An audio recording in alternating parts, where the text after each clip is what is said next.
दुनिया एक काल्पनिक और रचनात्मक कथा है।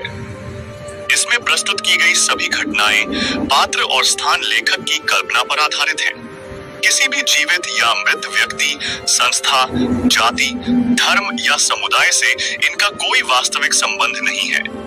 यदि कोई समानता प्रतीत होती है तो वह मात्र एक संयोग है।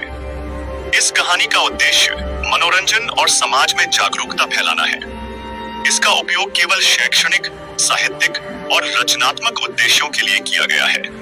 लेखक और निर्माता किसी की भावनाओं को ठेस पहुंचाने का इरादा नहीं रखते। 2025 ऑथर केदार।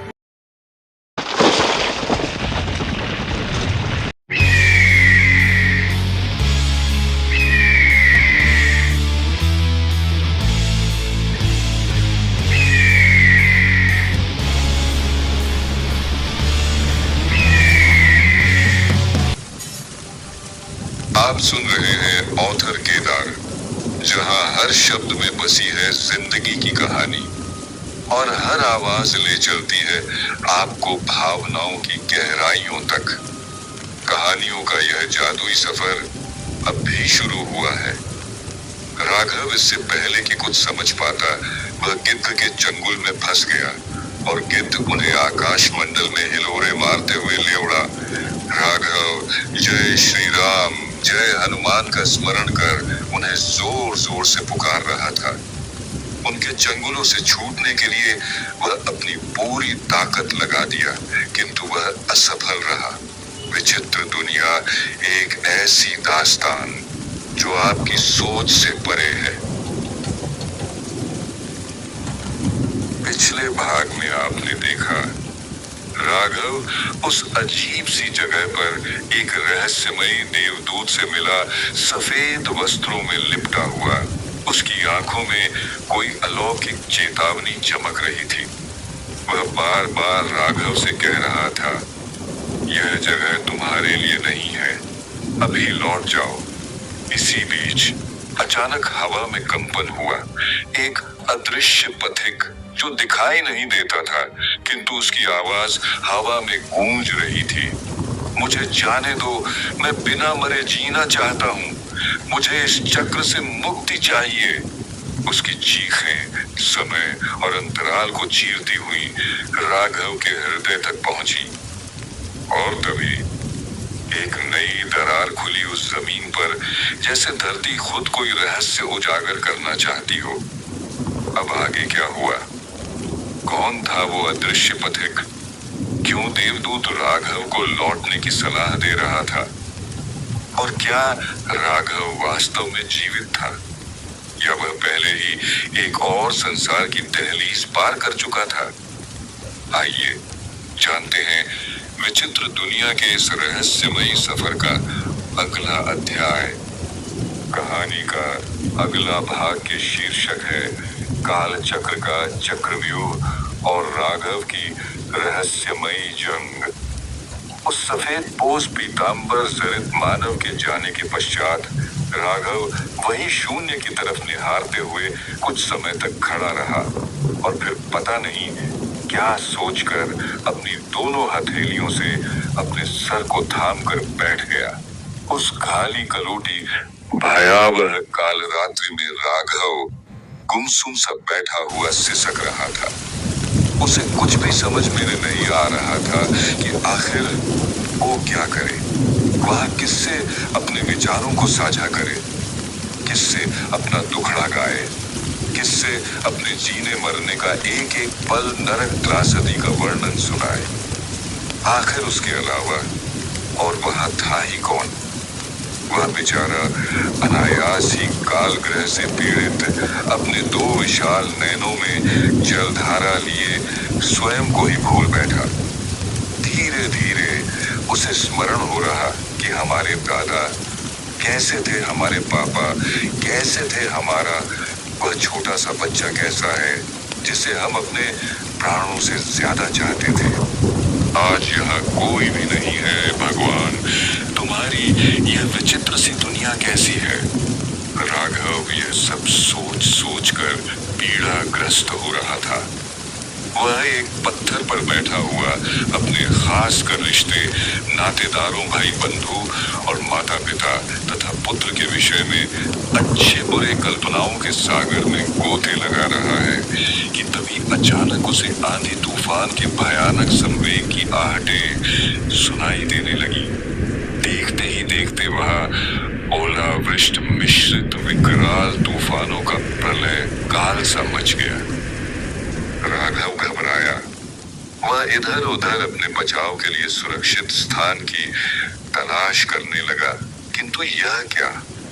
मेघों का आपस में टकराना, एक विशाल विस्फोट का सुनाई देना, जैसे कि सारा व्योम मंडल ही आज धरा पर गिरकर चकनाचूर हो जाएगा। सृष्टि का संपूर्ण कलेवर रसातल में डूब जाएगा। डर के मारे राघव का मेरु रज्जु एवं मेरुदंड पिघलने लगा। वह स्वयं के प्राण रक्षा निमित्त इधर उधर भागने सा लगा। उसके हृदय की धड़कनें उसके बस में नहीं थी। रह रहकर उसके मन में उन दोनों सफेद पोसों की चेतावनी भरी मिश्रित हित विनय बातें याद आने लगी थी। पुत्र, जितना जल्दी हो सके तुम यहाँ से चले जाओ। यह स्थान तुम्हारे योग्य नहीं। आज उन्हीं की ये मृदुल हित भरी बातें राघव को चौंका रही थी। ये कहो कि आज उसके प्राणों पर सशंकित जीवन मरण पर आघात पहुंचा रही थी। अतिशयोक्ति नहीं होगा। वह उथल पुथल था। उसका साहस टूट टूट कर तिनके बिखरने के कगार पर हाँफने सा लगा था। अचानक आसमान से एक महाभयानक विस्फोट हुआ। बिजली सी कांधी, बादलों की तीव्र गर्जनाएं, भयानक झंझावात, चक्रवर्ती तूफाने, हाहाकार मचाती हुई ओत जल वृष्टि की सैलाबें बरसने लगी। वह घबराया, वह चिल्लाया, वह बेहोश होते होते बचा। हे भगवान, अब मैं यहाँ से कैसे बचूं? वह बेहोश होते होते बचा। हे भगवान, अब मैं यहाँ से कैसे बचूं? वह अपने इष्ट श्री हनुमान जी का स्मरण करता है। वह भाग रहा है। वह अपने तीव्र गति से भाग रहा है। अपने प्राणों की सुरक्षा हेतु वह पूरी ताकत से भाग रहा है। वह प्रयत्नशील, सर पर दोनों पांव रखकर भाग रहा है, किंतु उससे भागा नहीं किया जा रहा। जैसे कि वह एक स्थान पर जड़वत सा हो गया हो, लेकिन वह प्रयासरत है, वह हिम्मती है, वह साहसी है। परंतु ये क्या, पलक झपकते ही वहां अकूत जल राशि का तांडव, सारा का सारा घोड़ा पुर जलमग्न हो जल प्लावित हो रहा है। बड़े बड़े वृक्ष, हाथी घोड़े, घर मकान व सुंदर सजीली इमारतें सब के सब बिना नियंत्रण के बह रहे हैं। बादलों की उदंड गर्जनाएं पसलियों के आर पार हो मन मस्तिष्क को छलनी कर रही। वह बर्फीली हवाएं पत्थर का भी कलेजा चीरने को आतुर थी। राघव की नजरें फटी की फटी चतुर्दिक दृष्टि गोचर हो रही थी। उसकी विपन्नताओं में तरह तरह की विभिन्नताओं का समावेश था। वह रह रहकर सोचे जा रहा था कि मैं तो अपने गांव जा रहा था, जहां प्रकृति की विभत्स विनाश लीला की त्रासदी मची हुई थी। मैं यहाँ अनजान जगह कैसे पहुंच गया? हे ईश्वर, मेरी रक्षा करें। यह मेरा गांव नहीं है, बल्कि कोई दूसरा गांव है। मुझे यहाँ से निकालिए प्रभु। हम यहाँ विभत्स काल चक्र के चक्रव्यूह में फंस चुके हैं। मेरी मदद करें, मेरी सहायता करें प्रभु। तभी उसके हृदय स्पंदन ने विनम्रता का स्वर उगला। अरे राघव, ये तुम क्या कह रहे हो? यही तो तुम्हारा गांव है, यही तो तुम्हारी जन्मजात मातृभूमि है। यही अकोरापुर गांव है, यही अकोरापुर गांव। दूसरा नहीं समझे। राघव इससे पहले कि कुछ सोचता और समझता, तत्पश्चात ही वहां एक भयानक आवाज के साथ महाजल प्रलय का स्वर भेदन होने लगा। राघव चौंका और फिर वही बड़ी तेजी के साथ एक ही दिशा की तरफ भागने की कोशिश करने लगा, किंतु यह क्या, उसके पैर लड़खड़ाए, भय मिश्रित सांसें उसकी कुछ पल के लिए मानो थम सी गई। वह चिल्लाने की कोशिश की, नहीं, ऐसा नहीं हो सकता, किंतु उसकी आवाज भय की स्थिति में बाहर नहीं आ सकी। वह अपने स्पष्ट नजरों से अब भी वह दृश्य देखे जा रहा था। वह देख रहा था कि आकाश में अकूत जल वृष्टि के मध्य तमाम हाथी, घोड़े, खच्चर व कुत्ते हवाओं में तैरते हुए उस विशाल जल प्रवाह में गिर कर जल प्लावित हो रहे हैं। कुछ छोटे छोटे मेंढक भी मनुष्य के आकार के होकर मेंढक बनते जा रहे हैं। कुछ तो रंग बिरंगी तितलियों की तरह आकाश में उड़ भी रहे हैं। शेर को ही खाने की कोशिश कर रहे हैं। राघव किसी चलचित्र की भांति विचित्र प्रकार की हैरतअंगेज दृश्यों को देखकर भयभीत सा हो उठा। उसे काटो तो खून नहीं। उसके होंठ वन वृक्ष के सूखे हुए पत्तों की भांति धुंध से हो गए। उसका सारा शरीर पीपल के पत्तों की तरह कांप कर जीवन मरण की सूचनाओं को प्रेषित करने लगा। अब शायद वह जी नहीं पाएगा, वह निश्चित ही मर जाएगा। जैसे कि उसका सारा शरीर लकवाग्रस्त हो गया। वह कुछ भी समझ नहीं पा रहा था। वह असमर्थ हो गया, वह पंगु हो गया, अब वह लकवाग्रस्त हो गया। जब जीवन आशाहीन, दिशाहीन, साहसहीन और उत्साहहीन हो जाए तो समझो कि जीवन मृत्यु के करीब है। ऐसी ही दशा अब वहां पर राघव की हो गई थी। उसकी धड़कनें उसकी पसलियों पर जोर से बज रहे थे, जिसे वह बिना ध्यान लगाए ही आसानी से सुन सकता था। कि तभी वह लड़खड़ाया, क्योंकि उसके ठीक सामने हरे, नीले, पीले रंगों की सैकड़ों बिच्छियां उसी की ओर अपने डंकों को उठाए हुए चली आ रही है। देखते ही राघव उछल सा पड़ा। हे भगवान, ये मैं क्या देख रहा हूँ? इतनी ढेर सारी बिच्छियां। इनसे बचने के लिए मैं कहाँ भागूं? ये तो हमारी तरफ ही चली आ रही है। हे हनुमान जी, इनसे हमारी रक्षा करें। वह प्रभु बालाजी का स्मरण करते हुए भागा, बड़ी तीव्र गति से भागा, किंतु ये क्या? प्रकृति का पुनः एक महाभयानक तांडव। तड़ गड़गड़ की एक वीभत्स महाविनाशकारी गर्जना, ऐसे कि जैसे आसमान के संपूर्ण बादल एक दूसरे से टकरा कर संपूर्ण धरा पर महासागरण उड़ेलने पर उतावले हो गए हो। बस पलक झपकते ही वहां अतिवेग से समुद्र जैसा उफान हिलोरे मार कर पूरे विस्तार के साथ बहने लगी। राघव थर कांपते हुए स्वयं को काल के सम्मुख समर्पित कर दिया। राघव अब अपने जीवन की सारी मोह माया छोड़ चुका था। वह हनुमान जी के स्मरण में अपने आप को समर्पित कर दिया, किंतु ये क्या? सन सन सन, हर हर हर हर गर्जन जैसी विशाल ध्वनियों के बीच राघव को एक जानी पहचानी सी आवाज सुनाई दी। वह आवाज की दिशा में बिजली की गति भांति अतिवेग से मुड़ा वह स्वर हलचल में डूबी, करुण क्रंदन से भीगी मार्मिक विषादों में डूबी हुई थी। बचाओ बचाओ, मुझे बचाओ पुत्र राघव, मुझे बचाओ। इस अथाह जल सागर में डूबने से मुझे बचाओ, बचाओ, बचाओ, बचाओ, पुत्र मुझे बचाओ।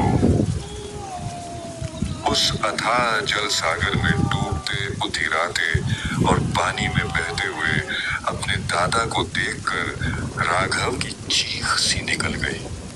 वह तड़प सा उठा। वह अतिवेदना से कराहते हुए चिल्ला पड़ा, नहीं, नहीं, नहीं, दादाजी, मैं आ रहा हूँ, आ रहा हूँ। नहीं दादाजी, आप घबराइए नहीं, आपको कुछ भी नहीं हो सकता। राघव ने उन्हें समझाते हुए चिल्ला चिल्ला कर कहा। राघव के अंदर वह ऐसी कौन सी शक्ति समाहित हुई कि वह शेर की तरह दहाड़ उठा। वह अचानक उन हजार हजार सर्प योनि के फुफकारों से उत्प्लावित जल विभीषिका, जो चरम सीमा के उस पार उद्दंडता की प्रतीक थी, उसमें छलांग लगा दिया। जय श्री राम, जय हनुमान का आखिरी उद्घोष करके। किंतु यह क्या? जैसे ही वह अकूत जल राशि में धम्म से गिरा, अद्भुत आश्चर्य और विस्मय जैसे शब्दों में उथल पुथल सी मच गई। सारी की सारी विघटनकारी प्रलय काल जैसी आपदाएं, अकूत जल विभीषिकाएं सूख सूख कर क्षण मात्र में ही ढूंढ सी हो गई।